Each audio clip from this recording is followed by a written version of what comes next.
ഞാൻ നിങ്ങളെ മനുഷ്യരെ പിടിക്കുന്നവരാക്കും.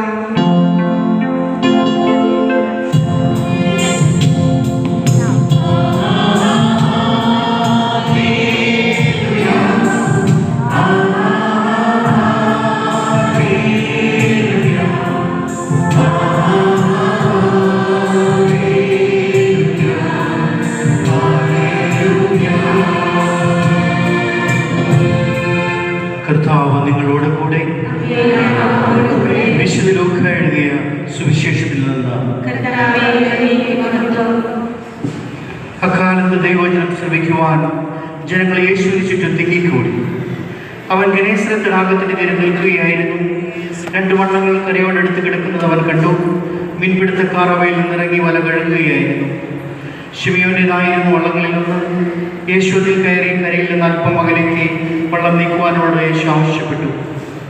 അതിലിരുന്നു കൊണ്ട് അവൻ ജനങ്ങളെ പഠിപ്പിച്ചു. സംസാരിച്ചു തീർന്നപ്പോൾ അവൻ ശിമിയോനോട് പറഞ്ഞു, ആഴത്തിലേക്ക് നീക്കി മീൻ പിടിക്കാൻ വലയിറക്കുക. ശിമിയോൻ പറഞ്ഞു, ഗുരോ, രാത്രി മുഴുവൻ അധ്വാനിച്ചിട്ടും ഞങ്ങൾക്കൊന്നും കിട്ടിയില്ല. എങ്കിലും നീ പറഞ്ഞതനുസരിച്ച് ഞാൻ വലയിറക്കാം. വലയിറക്കിയപ്പോൾ വളരെയേറെ മത്സ്യങ്ങൾ അവർക്ക് കിട്ടി. അവരുടെ വല കീറി തുടങ്ങി. അവർ മറ്റു വള്ളത്തിലുണ്ടായിരുന്ന കൂട്ടുകാരെ ആംഗ്യം കാണിച്ച് സഹായത്തിന് വിളിച്ചു. അവർ വന്ന് 2 വള്ളങ്ങളും മുങ്ങാറാവോളം നിറച്ചു. ശിമിയോൻ പത്രോസ് ഇത് കണ്ടപ്പോൾ യേശുവിൻ്റെ കാൽക്കൽ വീണ്, കർത്താവേ, എന്നിൽ നടന്നു പോകണമേ, ഞാൻ പാപിയാണ് എന്ന് പറഞ്ഞു.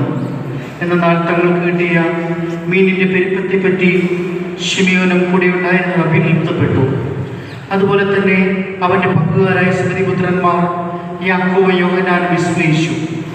യേശു ശിമിയോനോട് പറഞ്ഞു, ഭയപ്പെടേണ്ട, നീ ഇപ്പോൾ മുതൽ മനുഷ്യരെ പിടിക്കുന്നവനാകും. വള്ളങ്ങൾ കരയ്ക്കടുപ്പിച്ചതിന് ശേഷം എല്ലാം ഉപേക്ഷിച്ച് അവർ അവനെ അനുഗമിച്ചു.